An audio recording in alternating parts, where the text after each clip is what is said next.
Maybe I'm live, maybe I'm not. It's always the mystery right at the beginning. But if I am, hello. Hope you're doing well. Um, Welcome to JK's Wednesday Hang, the third edition.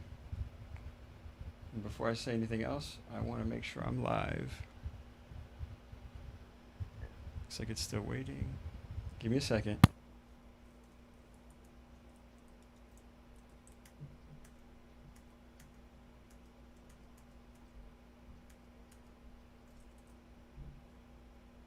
Okay, good. All right, I am live. So, yeah, all right. Welcome to JK's Wednesday Hang. Like I mentioned, this is where I play my favorite music by some of my favorite artists, composers, and all around people. I started by doing the music of Clark Terry. I did Mulgrew Miller last week, and this week I'm very excited to be playing the music of Derrick Hodge. I guess I found out about him or became aware of him when I was in high school, and went up to New York with my good buddy Billy Williams. We went to the Village Vanguard to see the Terence Blanchard group play, and it was Terence on trumpet, Bryce Winston on sax, Aaron Parks on piano, Kendrick Scott on drums, Lionel Lueke on guitar, and Derrick Hodge on bass. And I'm not ashamed to say that during that performance, it was very surprising to me, but I almost cried. And it was during a very intense moment in the music, and I think it's the first time I realized that music is not just something for your ears. It's definitely something that goes way deeper, or has the potential to go way deeper. And I feel like no other artist or composer represents this better, at least to me personally, than Derrick Hodge. His music. Give me a second. I can't stand hearing myself. All right. Um, Listening to certain pieces that he's written, I'm trying to figure out how to explain this. It's a real special kind of feeling that I get. It's like I hear the music and I think it just resonates within me. The idea or the emotion that he puts out in his music, I find something that, you call it sympathetic resonance with the piano. One note resonates and the other ones resonate sympathetically. I guess that's how I would describe it, but it hits so close to home, and so suffice it to say, I'm very excited to actually share some of this music with you. These are solo piano versions of what he put together, which is a much more full arrangement on his CDs. But I'll do my best. One thing that I've incorporated into today's, and hopefully I'll use more of, is I don't think you can see it, but I have a keyboard right here on the left, and it's a Native Instruments Complete Control, and it's kind of my playground for sounds. It's what I use in composing, but I thought I might try to use it today, just for some different flavors, I guess, some different textures. So I will start with that, and then kind of segue into a few of Derrick's songs, and then I will give Derrick a call, and we'll have a little chat about his creative process and whatever he wants to talk about.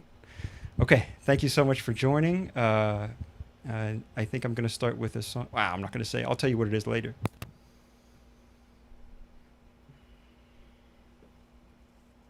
Make sure I got everything right. Is it sound check? Yep. Yep. I think it's working.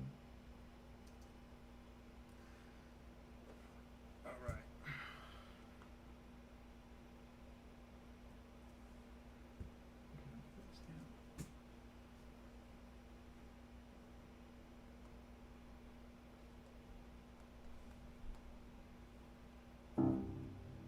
Hey, Tara. Hey, Greg. What's up, man? Cool.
where's the microphone? Thanks very much. There's a bit of a medley that we got into. See if I can remember what I played.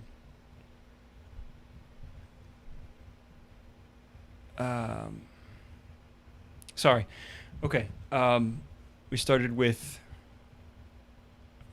Message of Hope that led into Dance of Our Ancestors, then Table Jawn, and then this last one was Dawn Blue. Derrick might be able to correct me on that. The first three are from his release Live Today, and Dawn Blue was from the second. All his albums are very highly recommended. You'll get the full experience. Now I'm actually going to see if I can't give him a call and see if we can have a little conversation. So bear with me as I try to do that. And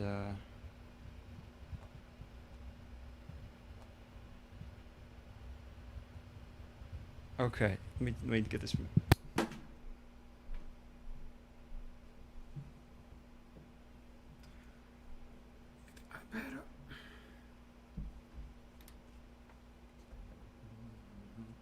Six 23 p.m. 3 notifications. Camera. Before I do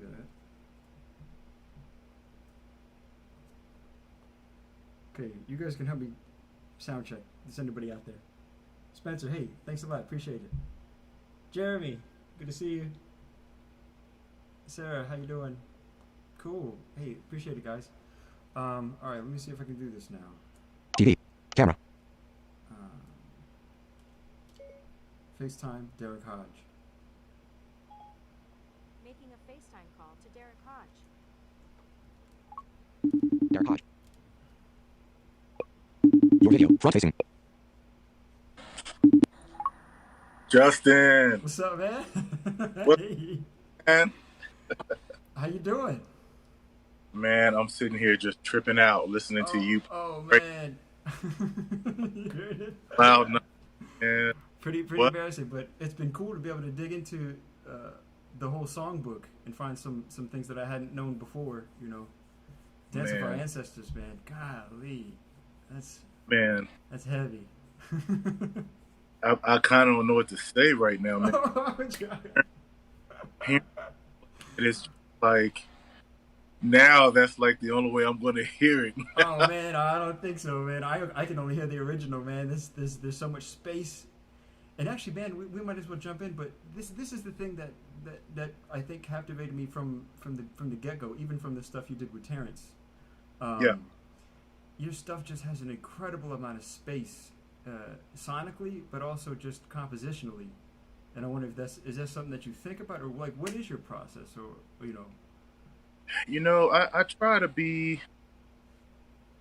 when creating, man, I mean, it's funny because I'm a hybrid of a bunch of different things. Yeah. And what I've tried to do is just honor that throughout my creative process in life, regardless of what I'm doing, so whether it's symphony or just doing an improvised solo or writing for someone, specific individuals that I know are going to play the music, I just try to get in the spirit of just the intent of holding on to however it hit me originally, you know? Just trying to remind myself of that feeling, that whatever that might have been, it might not necessarily be a melody that hits me at first. It might just be a certain emotion, and it might even be a sound, like without any harmony or melody that's come to mind yet. But I just know there's a certain feeling and timbre I want to get to, and then I might work in that direction. So instead of thinking about grabbing a pen and pencil, writing that way, I might just grab my phone and do voice memos and just try to capture whatever is the most in the moment reaction Yeah. to what's inspiring the moment. And when I hear you playing even this music, I hear the spirit kind of even what was the emotion that was in my mind when creating it, especially when I heard you play Dawn Blue and how you, in terms of information, you know, how you match that and even what was that? Table Jawn and all that. That's kind of speaking. Favorites. If you strip down the modern element of it, if Mm-hmm. you really go into it, there's a lot of history of American music in it. Mm. History of a lot of composers that came before us. You know, I was thinking about when I wrote Dances with Ancestors, I was thinking about the great Stephon Harris, and I was thinking about Duke Ellington when I wrote that, how Duke used to write not just songs, he wrote around specific people, you know, individuals that he knew was going to play it.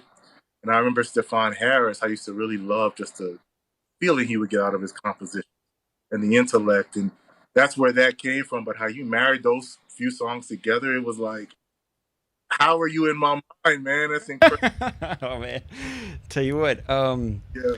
it's it's something I mentioned earlier, but uh, there's a song that you wrote on the new CD too that I'm gonna try to play. But the minute I started to sit down and listen to it, it was like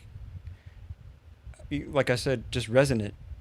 Um, like just hits so close to here, I guess, and it moves. It's like, man, where did this come from? You know, I almost feel like I could have. Was it a dream that I had, and did I write that? You know, Wow. um, and you know, just a kind of a crazy, I guess, sympathetic resonance, but and then actually getting to spend that time with you in the studio really cemented that. And I, you know, what I got from you and your energy and how you ran that session was something that was kind of incredibly inspirational. You know, I look Um, forward to the next time I get to go into the studio because of the way you approached it. You know, we were able to come up with things on the spot. Um, like my favorite memory from the studio session was when you came into the piano room and you were at the piano and I was at the Rhodes and we went back and forth and figured out ideas. And there was one point where I mean, you were walking around, you were just taking that, I guess, the inspiration from wherever it came from. yeah. That's, you know, something I hope to incorporate into my thing. And I guess for you, in where the inspiration comes from, it seems like, is there anything that you kind of haven't done at this point?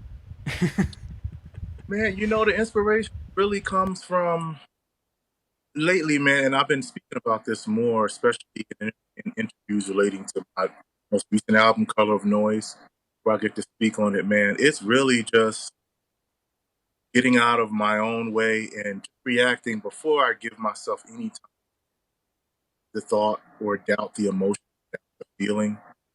I just start creating in the moment, and that's helped eliminate any distractions or even kind of straying from the emotion that originally came to me. You know, and the hardest thing has been just getting out of my own way and trusting, man, and paying attention to the universe. You know, and Call of Noise is. I'm glad I'm speaking with you because, like I said, I try to tie in what was going on around me at the time and at the inception of that Color of Noise.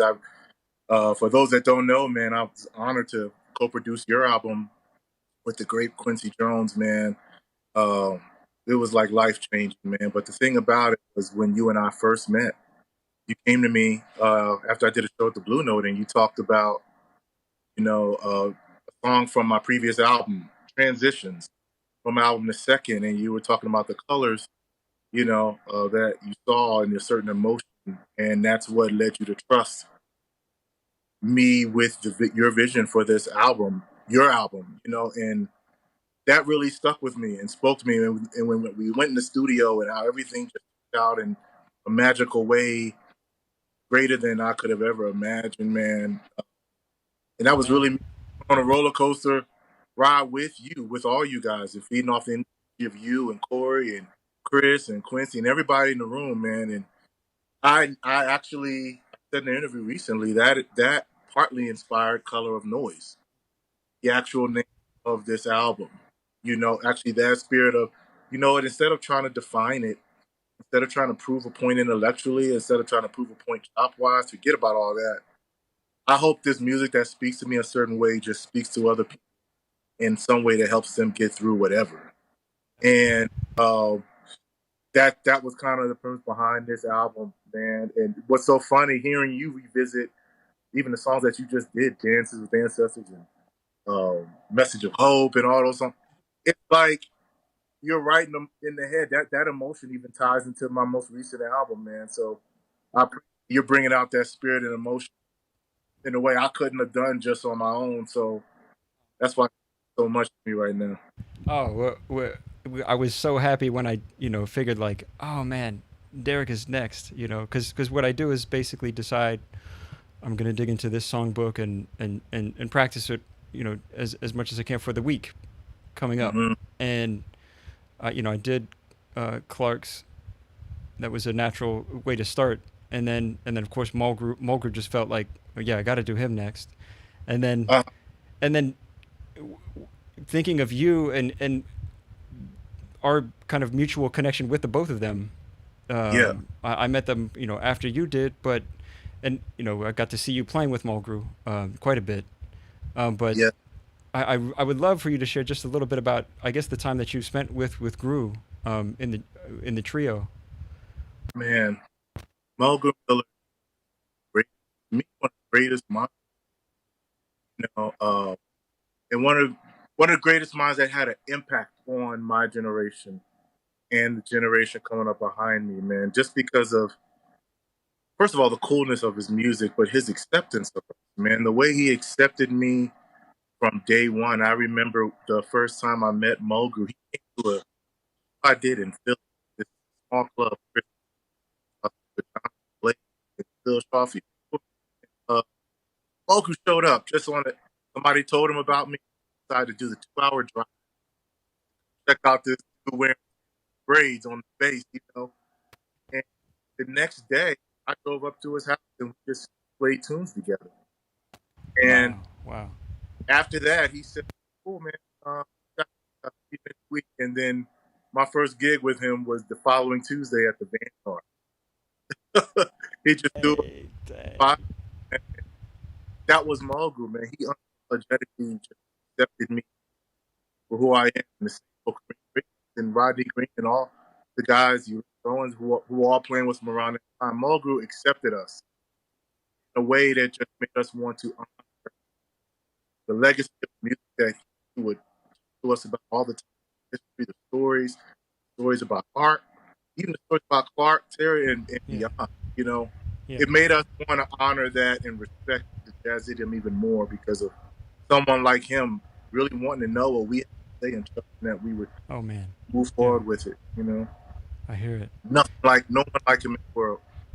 I remember one of the first times I ran into you at the gallery. You were playing with Glasper, Oh yeah, and I was just very excited to be actually talking to you guys. Because I'm huge Glasper fan since oh, way back.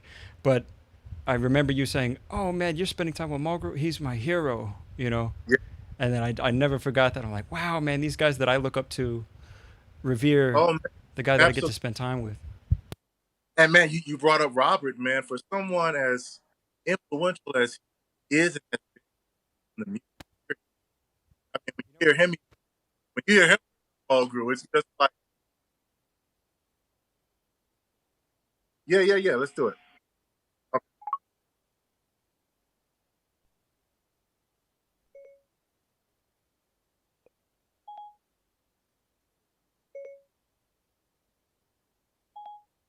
Making a FaceTime call to Derrick Hodge. Your video, front facing. Cool. Yeah, just figured we'd do a reboot. But yeah, you're talking about Glasper. Is this a little better? Yeah. Okay, cool. Yeah, man. Speaking of Mulgrew, man, I mean, if you ask even Robert Glasper, man, I mean, he's for someone that's just influenced so many people like Robert has done and continues to do. When he brings up Mulgrew, it's just like we all turn into little kids, man, because Mulgrew was that hero for not just me, for so many of us, man. That's why we try to honor his legacy whenever we can. That's a That's that you beautiful. did your album, Playing Carousel. So Oh man, yeah. It's a similar thing, I guess. Being able to spend time with him in the classroom and then after school, just following him around in New York. I yeah, I think that's one of the things that did stand out was that he was just open, I guess.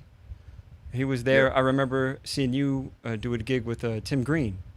It was like a thing Yep. for the Tribeca thing. And who Yeah. was in the audience? Mulgrew. He's sitting there Exactly. checking it out. He was actually at one of the gallery shows. He Um, was all there, man. I mean, and that's the thing. Not to just get into what other people ain't doing, but Mulgrew is one of those people. Instead of talking about spending time talking about, you know what young cats aren't and not, and what jazz is and isn't. Mulgrew had an open. He demanded that we study and respect the music, but the way he just listened to us and cared and would just go out of his way to support, that sticks with you, and it makes you want to honor people like him in your entire journey, man. So that's it. I wear him, his legacy is a badge of honor, man, just on my shoulder at all times. That's it, man. I was going Yeah, through his well, both of those, the live at the Kennedy Center and the live at Yoshi's, and yeah, something that stood out. I don't want to be always gushing about how good you are, but your solos are so melodic, and that's something that goes into your songs too. But um, man, all of those, no matter what type of tune you were playing, whether it was Skylark or something more up tempo, it's yeah. like just you more than yeah anything else. I just hear melodies constantly. Wow, man. I Thank hope that's you. what you're going for, because that's what I'm hearing. Yeah, Yeah, man. man. Thank you. I mean, again, it was.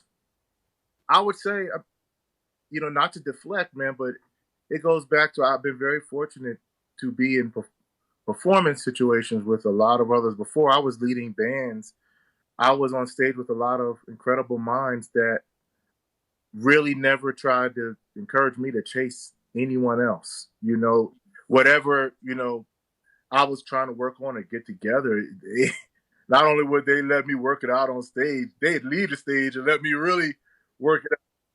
And that's the fire. But, believe it or not, that also just reinforces, hey, just stick with it. Go with what you feel you have to say. Keep putting in the work, but just go with it, trying to get to it. And because of that, when I listen to those albums back, I really hear, oh yeah, that's that style and that thought. What was on my mind at that time, and that's a testament to those around me too. That weren't trying to just go up and play fast and show off. No, it was like, let's try to get to something. Yeah. Man, Derek, thank you so much for talking. this Oh is man. this is really a thrill for me to be able to really chat with you selfishly. Um, I'm so grateful for your music, but also for just the time that we've gotten to spend together in this last few years. It's still surreal to me, because I go back 20 years and here I am, just like you guys blowing my mind. Oh man. So The just mutual oh love to man, your entire team, man, from Thomas to Adam, oh everybody. yeah, the Just crew. love you guys, man. And again, thank you for that trust and having me be a part of your vision, man, for your Coming Home album. It meant a lot, and it really impacted me. And just, that, again, the theme behind Color of Noise, just some of our conversations went into that. Just not It's worrying about beautiful. what to call it, just let it be. So I thank like you, I man. like the cameos that your kids have too. Oh, yeah. Love it. Oh, LOVE. but listen, I can hear you play all day, just your solo piano. Well, Now that's the only thing I hear well, it. So, I'm gonna get back into it. I'm gonna see. I have three more that I'm gonna do, and okay. we'll see how they turn out. But man, thank you so much, Derek. Hey, man. Love to you, man. I'm about Love to to you listen too, now. man. All Love to you. right. All Don't right, listen now. too close. All right. Oh, come on. Cool. All right. Put this down. All right. Of course, Wi-Fi and internet. I was glad that the call improved. Hopefully, you were able to enjoy that conversation. I did very much. Um, I'm just gonna get right back into the music. I have a few more songs I'd like to share. I'm gonna start with a song called "Going." This is off of the second.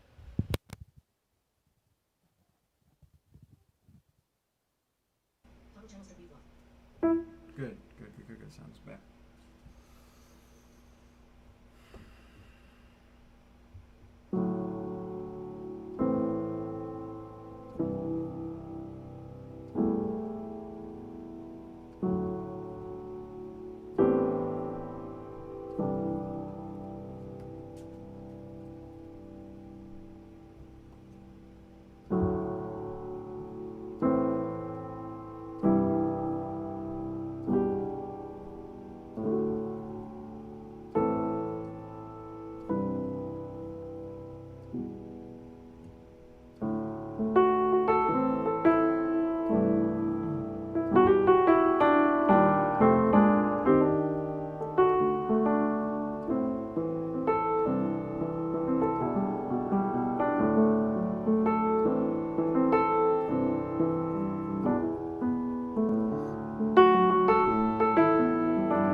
I think I'm still good.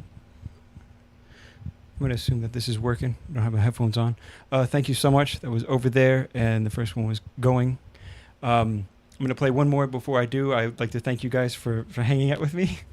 I really appreciate it on this Wednesday evening. I'll be doing this every Wednesday. Next week, this is a real change. I'm trying to vary it up because I love all kinds of music. Next week will be a departure from kind of these guys that I really revere to something a little bit more lighthearted. It's the music of the Disney songbook. So whatever that might be, I'll be getting into that. I'll be doing my homework this week. So I guess if you have recommendations, if you have favorites, go ahead and, let me know. I'll take that into consideration. But yeah, thank you so much for hanging out with me. I really appreciate it. Katie, thanks so much. Big thanks to Derrick for making the time to speak with me. And again, a huge thanks to the folks who have very generously donated through PayPal or Venmo. It really does mean an incredible amount to me to get that support, and helps me keep doing stuff like this. I think that does it. So in the meantime, I will be going, live again on Sunday to play some more hymns. I've done all my favorites, so I need to start learning some new ones and digging into the crates, I guess you would say. But Sundays, 12 Pacific, 3 o'clock Eastern. And yeah, this is a song off of Derrick's newest CD, and it is, oh man, you said you'd stay. You know what, Derrick? I'm sorry, man. What is it called? I'm bad with titles. I'll put it in the description. But anyways, here we go. Here's this song. Let's see if we can find it real quick.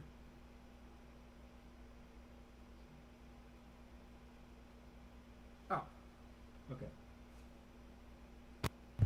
The song is called You Could Have Stayed. There we go.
Thanks again. Thanks very much for tuning in.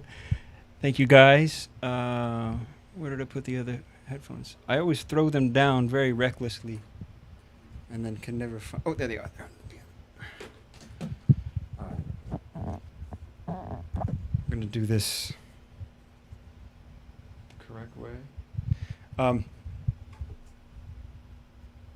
Again, thank you. And if you have any suggestions for Disney, go ahead and leave a comment, and we'll get to it.